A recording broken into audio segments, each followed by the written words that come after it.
The Arnold Schwarzenegger Harley collision. On December 9, 2001, Arnold Schwarzenegger was injured while riding his Harley Davidson Road King in Los Angeles, California. The crash occurred during routine morning traffic near his Brentwood residence. Conditions appeared ordinary. Traffic was dense but flowing. Visibility was clear. The Harley Davidson Road King is a heavy touring motorcycle. Its mass exceeds 350 kilograms with rider. At urban speeds, that mass carries significant kinetic energy. Stopping distance is not determined by braking power alone, but by weight, speed, and reaction time. Schwarzenegger was following a passenger vehicle at a short distance. The car ahead stopped abruptly, likely reacting to a traffic signal or pedestrian. When the vehicle decelerated, the available stopping distance collapsed instantly. Human reaction time was insufficient. Braking force could not overcome momentum within the remaining space. The motorcycle struck the rear of the car. Schwarzenegger's body continued forward due to inertia. His chest impacted the windshield and handlebars with severe force. He suffered 6 fractured ribs and required hospitalization. Investigators cited the car for an illegal sudden stop. However, the final assessment emphasized insufficient following distance given the motorcycle's mass. Responsibility was shared by physics, not reputation. This accident demonstrated a fundamental truth. In traffic, mass and momentum are indifferent to status. Heavy motorcycles demand greater space, or consequences arrive instantly. The Lauren Hutton high-speed gravel slide. On October 25, 2001, Lauren Hutton crashed while riding a Harley Davidson during a charity ride near Las Vegas, Nevada. The group included experienced riders. Conditions were dry. The road was open desert, winding, and fast. Hutton was traveling at high speed through a curve. Estimates placed her velocity between 90 and 100 miles per hour. At that speed, a motorcycle operates near the outer edge of its traction envelope. Lean angle, tire grip, and surface quality must remain perfect. Mid-corner, the front tire encountered loose gravel. Gravel behaves like rolling bearings. The coefficient of friction dropped instantly. With the bike leaned and speed high, recovery was impossible. Front traction loss at lean angle produces an immediate, unrecoverable slide. The motorcycle fell. Hutton separated from the bike and slid across the pavement for a long distance. Energy dissipation occurred through abrasion, not impact. She survived because she wore full protective gear, including leathers and a full-face helmet. Injuries were extensive: fractured arms, a broken leg, fractured ribs, and a punctured lung. Investigators concluded the crash resulted from excessive speed relative to surface conditions. Protective gear prevented fatal trauma. This accident showed that speed multiplies every hazard. Gear does not prevent crashes, it determines whether survival is possible. The David Hasselhoff motorcycle crash. On November 17, 2003, David Hasselhoff and a passenger were injured when his Harley Davidson crashed near a freeway overpass in Los Angeles. The location created a hidden environmental risk. Touring motorcycles present a large side profile. Overpasses and bridges generate wind shear, sudden, localized lateral gusts caused by airflow compression and redirection around structures. As Hasselhoff passed near the overpass, a strong gust struck the motorcycle. The lateral force displaced the bike abruptly. With a passenger aboard, center of gravity was elevated and stability margins reduced. Hasselhoff attempted to correct. Overcorrection introduced conflicting steering inputs. The bike oscillated. Stability limits were exceeded. Control was lost. The motorcycle struck a curb. Both riders were ejected.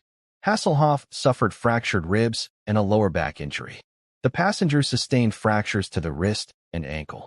Investigators attributed the crash to environmental forces amplified by rider input. The wind initiated instability. Human correction completed the failure chain. This crash demonstrated that wind is not background noise. For large motorcycles, sudden lateral force can overpower control in seconds. The Billy Idol motorcycle accident. On February 6, 1990, Billy Idol was involved in a severe motorcycle collision in Hollywood, California. The crash occurred at a major intersection during early morning hours. Idol was riding his Harley Davidson and was not wearing a helmet. Visibility was limited. He failed to stop at a stop sign. As Idle entered the intersection, a passenger vehicle crossed his path. Closing speed was high. Available braking distance was insufficient. Impact occurred at a right angle. In perpendicular collisions, motorcycles absorb nearly all kinetic energy. The rider's legs and lower body take primary load as the bike collapses into the vehicle. Idle's right leg was catastrophically injured. Surgeons fought to prevent amputation. Recovery required months of immobilization. Injuries were permanent. The absence of a helmet dramatically increased the risk of fatal head trauma. Survival was narrowly achieved. The investigation identified rider error and traffic law violation as the primary cause. This accident illustrated that motorcycles offer no margin for legal indifference. At intersections, mistakes are not corrected. They are absorbed by the human body. The Gary Busey anti-helmet head trauma. On December 4, 1988, Gary Busey was critically injured while riding his Harley Davidson in Culver City, California. The ride had just begun. Traffic conditions were light. Speed was moderate. The motorcycle encountered loose sand on the roadway. Sand drastically reduces tire friction. The front wheel lost traction and began to slide. At low traction, stability disappears faster than human reaction can compensate. Busey attempted to correct by applying the front brake. Under normal traction, this input slows the bike. Under sliding conditions, front braking causes the wheel to lock and rotate sideways, instantly pitching the rider forward. Busey was thrown over the handlebars. He struck a concrete curb head first. He was not wearing a helmet. The impact fractured his skull and caused massive traumatic brain injury. He was rendered unconscious and remained in a coma for weeks. Long-term neurological damage permanently altered cognitive control and impulse regulation. Investigators concluded the crash itself was survivable. The head impact was not. This accident demonstrated that helmets do not prevent crashes. They prevent survivable mistakes from becoming irreversible neurological injury. The Duane Allman Harley collision. On October 29, 1971, Duane Allman was killed while riding his Harley Davidson Sportster in Macon, Georgia. The crash occurred on a city roadway near an intersection. Allman approached a flatbed truck making a left turn. The truck carried a large crane boom, extending its visual and physical footprint. Allman initially slowed, then attempted to pass the truck on the right as it continued turning. Mid-maneuver, the truck unexpectedly stopped. The turning vehicle became a static barrier. Allman's escape path collapsed instantly. Collision avoidance requires continuous options.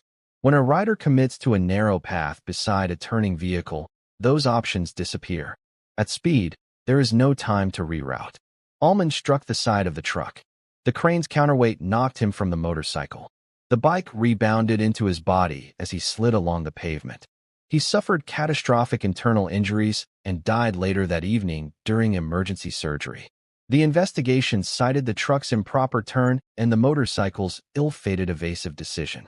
This crash illustrated that avoidance maneuvers fail when larger vehicles behave unpredictably. Size and inertia always decide the outcome. The Evel Knievel Harley-Davidson jump crash. On May 26, 1975, Evel Knievel crashed while attempting to jump 13 buses at Wembley Stadium in London.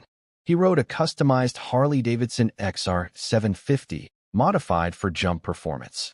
The jump required precise speed, trajectory, and suspension compression. Knievel cleared the buses successfully.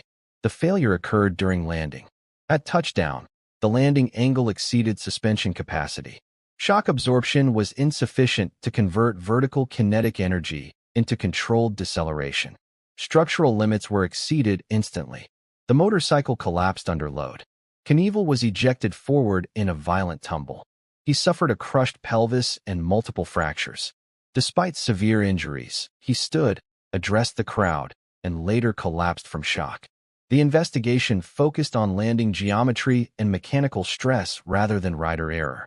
This crash demonstrated that in aerial motorcycle stunts, success is determined not by flight, but by controlled energy absorption at impact. Gravity permits no negotiation. Bob Dylan motorcycle accident. On July 29, 1966, Bob Dylan was seriously injured in a motorcycle crash near Woodstock, New York. While the motorcycle was reportedly a triumph, the incident became the defining motorcycle accident of cultural history. Dylan was riding on a quiet rural road. The exact cause remains uncertain. Accounts suggest a skid caused by oil, sun glare, or evasive action. Regardless of cause, all scenarios point to sudden front-wheel traction loss. When traction disappears without warning, stability collapses instantly. Recovery requires distance and margin that rural roads rarely provide.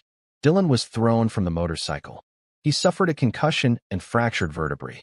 The injuries forced a complete withdrawal from public life. Recovery lasted nearly 2 years.